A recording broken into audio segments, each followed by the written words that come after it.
Well, guys, Mark Zuckerberg is in major trouble. Facebook expects to face a massive fine of up to $5 billion from the Federal Trade Commission as the result of an investigation into its privacy policies. The probe centers around the violation of a 2011 agreement that Facebook made with the FTC that required the social media giant to gain explicit consent from users to share their data.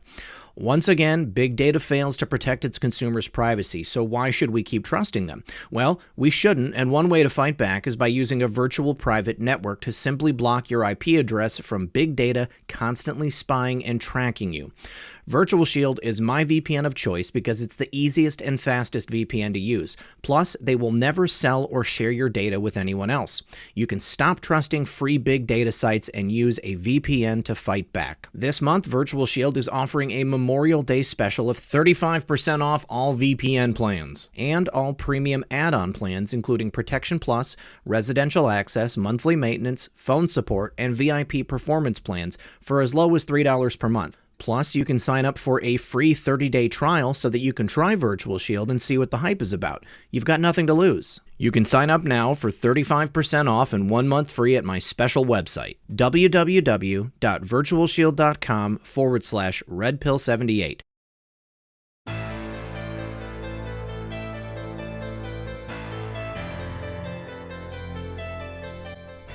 Good evening, everyone. You're listening to Red Pill 78. I am the Corruption Detector, and this is your Red Pill News. Special Mother's Day edition. I hope everyone had a wonderful day. If your mother is around for you, then please make sure that you've called her at the very least. Sent her a card, gave her a gift. My mom and I went to the movies today, and we went out to dinner. I had a great day with her. Wouldn't be here if it wasn't for her. Now, on to the news. First of all here, we've got a tweet that Methods put out. It shows a little video capture from our friend T. Spooky, former intelligence agent on Spygate. Let's go ahead and take a listen to what T. Spooky had to say. I can tell you for a fact, based on my own experience being a practitioner, that an operation like this, where U.S. citizens are involved, Susan Rice had to be somewhere involved in that process. EO 12333, Executive Order 12333, anybody can look at it, stipulates the requirements for certain authorities to be granted relating to non-disclosed participation. So the authorities are key. That's where I would start. So you're saying that she would have had to have approved somewhere during the No doubt. And as a matter of fact, I think her memo alludes to that fact, that there was an approval process that she was part of. Because in that 20 January memo, she talks about President Obama insisting that things were done by the book. So there's an acknowledgement that President Obama was somehow aware of the Russia investigation and what James Comey was doing as well. It's all there. She wrote it all in a memo. So I'm saying begin with what's in plain sight. Go with what the Obama administration's already admitted to and start from there. I sure hope the DOJ and the FBI are listening to what T. Spooky's saying. It's patently obvious that Susan Rice was involved. Her memo looking to clear herself, maybe cover her rear end, clearly indicates that both she and former President Obama were directly involved in the entire Spygate operation. You cannot ignore that fact. It is very, very simple. As Tony says, take a look at what's out in the open. We have more than we know. It is right there, folks. Susan Rice, the former administration, they ran this entire operation. Now, as we learned over this past weekend, Christopher Steele not only had contacts with the FBI, but he was also directly in contact with the State Department, at the behest, nonetheless, of the DNC and his employers at Pkwy and Fusion GPS. So here now it's breaking news. Christopher Steele shared contradicting information on the most salacious part of the dossier, the outrageous PP allegations. Recently released notes from former President Obama's Deputy Assistant Secretary of State Kathleen Kvalik contain information that directly contradicts with the fake Steele Trump-Russia dossier, providing additional proof that the dossier was a fake and a fraud. John Solomon from The Hill reported a couple of days ago that the State Department employee had evidence that the Steele dossier was a fraud before it was used to obtain a FISA warrant to spy on candidate Trump. Newly unearthed memos show a high-ranking government official who met with Steele in October 2016 determined some of the Trump dirt that Steele was simultaneously digging up for the FBI and for Hillary Clinton's campaign was inaccurate and likely leaked to the media. The concerns were flagged in a typed memo and in handwritten notes taken by Deputy Assistant Secretary of State Kathleen Kvelik on October 11, 2016. Her observations were recorded exactly 10 days before the FBI used Steele and his infamous dossier to justify securing a Foreign Intelligence Surveillance Act warrant to spy on Trump campaign advisor Carter Page and the campaign's contacts with Russia in search of a now debunked collusion theory. It is important to note that the FBI swore on October 21, 2016, to the FISA judges that Steele's reporting had been corroborated and used in criminal proceedings, and the FBI has determined him to be reliable and was unaware of any derogatory information pertaining to their informant who simultaneously worked for Fusion GPS, the firm paid by the Democratic National Committee, and the Clinton campaign to find Russian dirt on Trump. Solomon continued that Kvelik's handwritten notes clearly flagged in multiple places that Steele might be talking to the media. June, reporting started, she wrote. NYT and WP have, she added in an apparent reference to New York Times and the Washington Post. Later, she quoted Steele as suggested he was managing 4 priorities: client needs, FBI, Washington Post, New York Times, and source protection, her handwritten notes show. Those same notes suggest Steele spun some wild theories to state, including one that the Russians had a plant in DNC and had assembled an HRC dossier, apparent references to the Democratic National Committee and Clinton. One thing that the Solomon article does not mention is information presented on the first page of the notes. Kvelik notes that the source for Steele's information is a high-level source in the Kremlin. Kvelik's notes written were as follows. However, this information directly contradicts the Steele dossier used by the FBI to spy on candidate and then President Trump. Steele tells Kvelik that the source for the story of the Trump at the Ritz-Carlton was a high-level Russian in the Kremlin. However, the dossier says that the source for the incident with women of the night urinating on a bed was several of the staff from the hotel. This was the most disgusting and outrageous claim in the dossier and has never been verified. Steele was a liar, and his dossier was a sham. The dossier ranks up there with Judge Kavanaugh being a serial disgusting.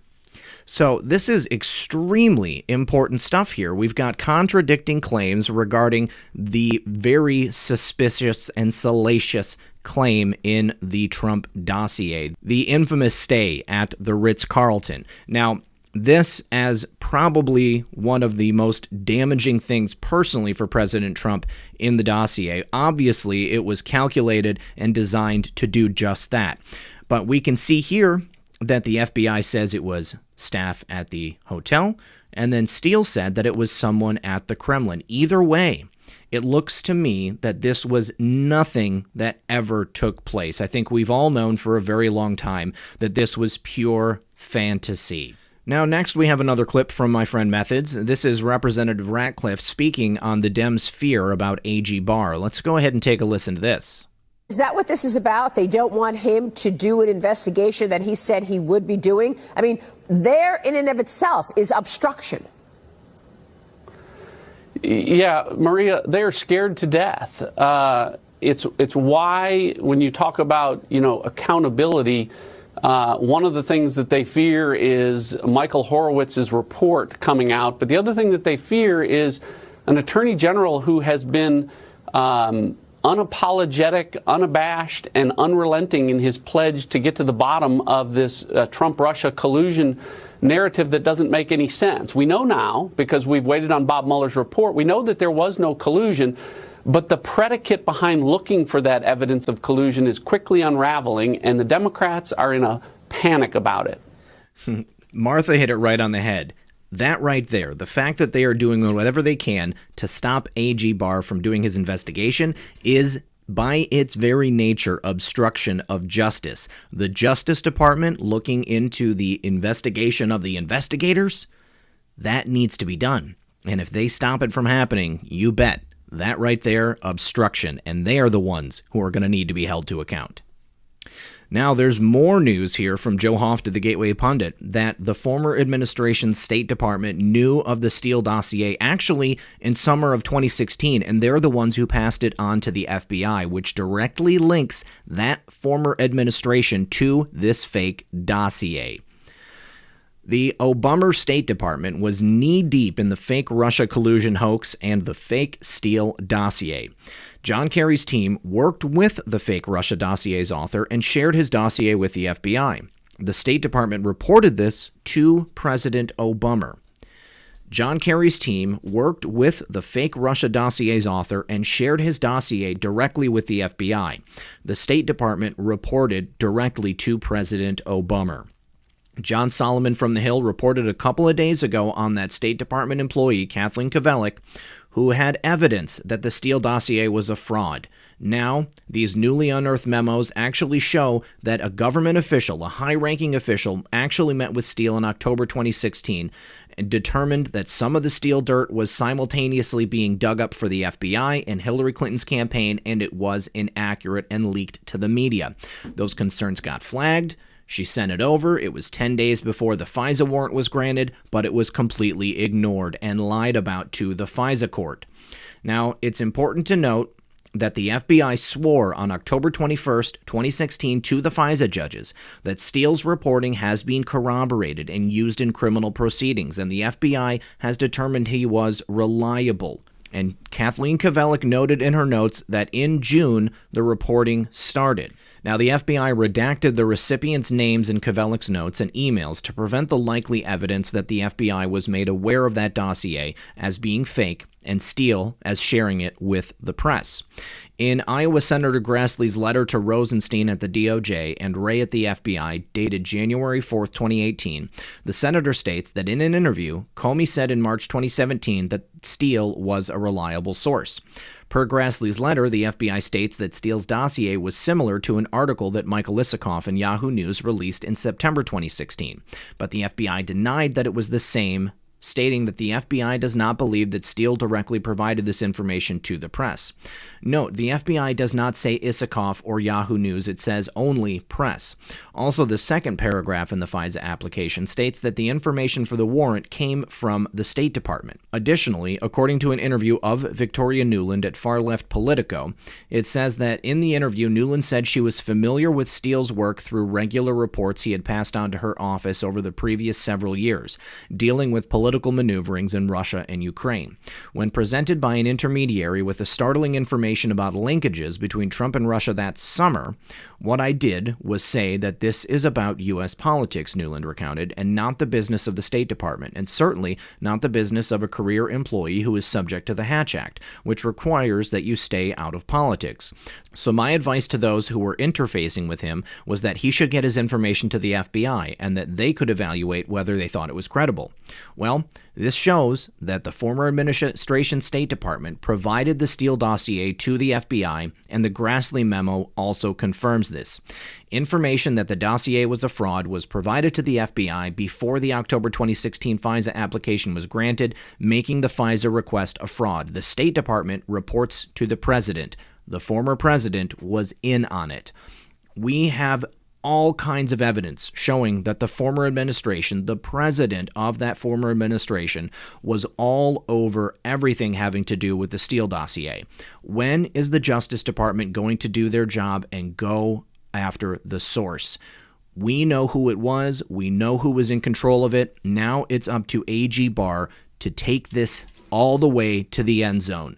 We must have full disclosure of who exactly was running this operation against President Trump, his campaign, his administration. This cannot stand. This goes all the way to the White House, you guys, and we have the proof.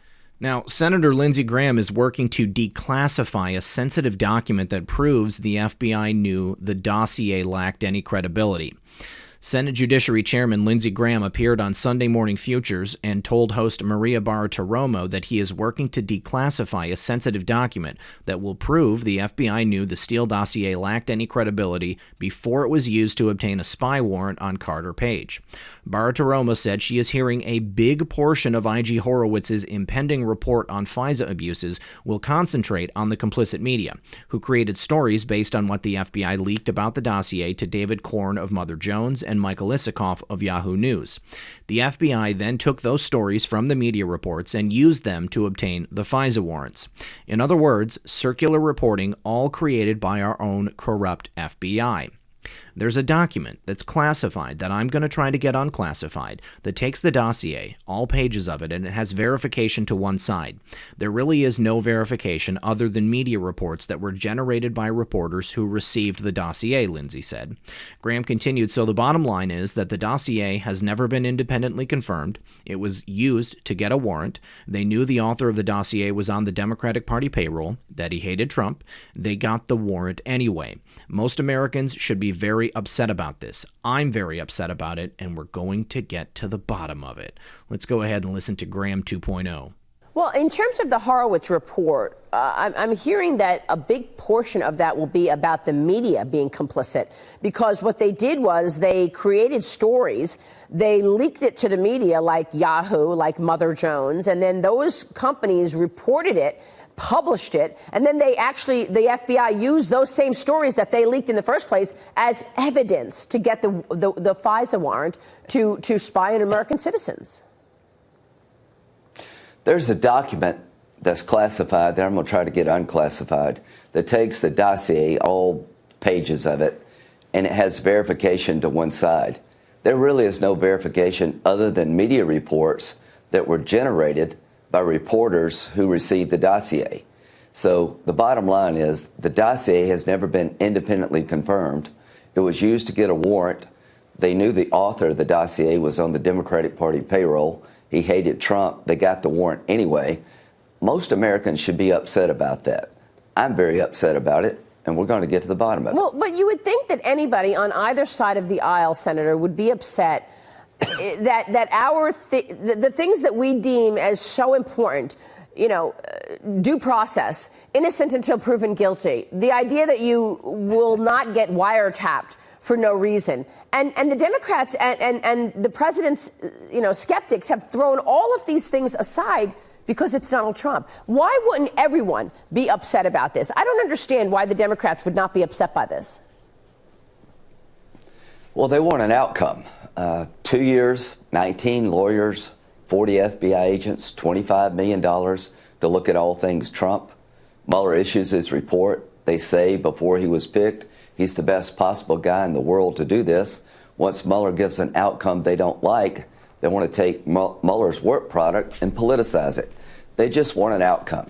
It doesn't matter how you get Trump. It doesn't matter if you trick the FISA court. It doesn't matter if you infiltrate the campaign. The goal is to stop Trump, and the rules don't matter. And this freak show in the House, I'm going to make sure it doesn't come to the Senate. This is a very dangerous time in American history where the media and the Democratic Party wants an outcome against Trump, no matter what the rules are. Exactly. No matter what the rules are.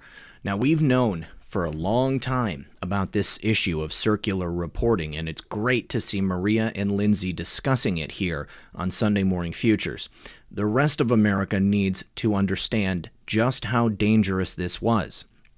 We are running the risk of completely delegitimizing our entire system of government with the things and that the Democrats are up to. As Lindsey said, they want an outcome. They were upset when Mueller did not give them the outcome that they wanted, and they're willing to go to any length to get Trump. It doesn't matter if they break the law.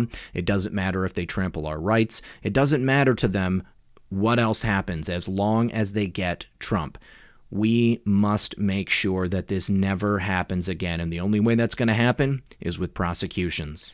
Now, President Trump is talking about this himself. He fired off a couple of Mother's Day tweets today, and he went off on the deep state and the Democratic Party for spying on him before the election. President Trump cut loose on the Democratic deep state and Democratic Party on Mother's Day morning. President Trump continues to bring awareness to the largest political scandal in U.S. history, President Obama's spying on his political opposition and the resulting attempted coup.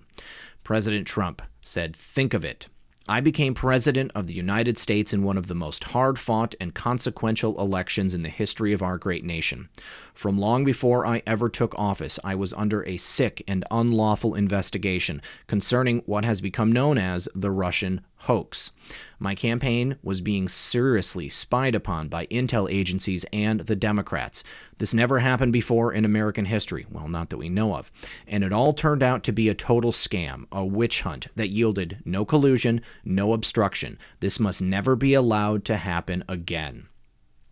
Yes, exactly. We cannot allow this type of thing to take place. We must never allow for this to ever happen again in America. It is so dangerous.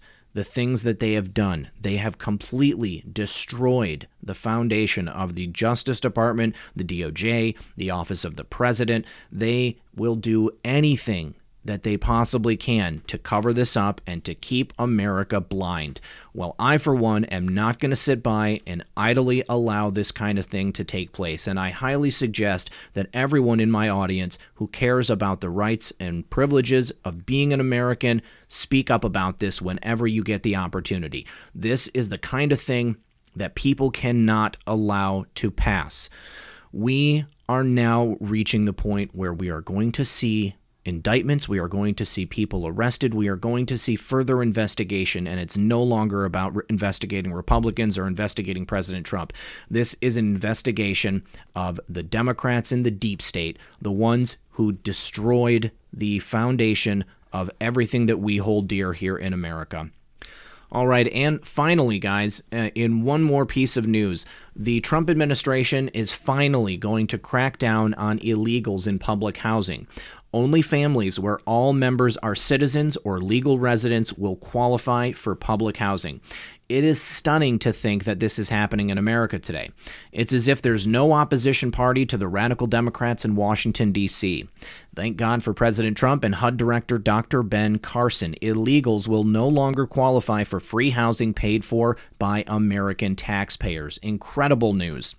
The Trump administration on Friday moved forward with a proposed rule to make it harder for illegal immigrants to access federally subsidized housing. The latest crackdown by the administration on immigrants who use public assistance.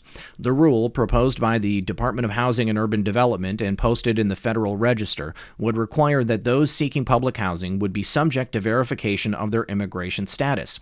Only families in which every member is either a citizen or a legal resident would qualify for federally subsidized housing. Currently, families where at least one person is either a citizen or green card holder can get federal assistance, even if other family members are not. This seems like it makes really, really good sense, and I am just shocked and amazed that this was not the rule prior to this. But, I've heard a lot of people on the left criticize Dr. Ben Carson and say, what does he know about housing? Well, you know what? Ben Carson is a genius, okay? And it takes a guy like him, someone who cares about America and who cares about the preservation of everything we hold dear, to come in and actually implement some rules that make sense.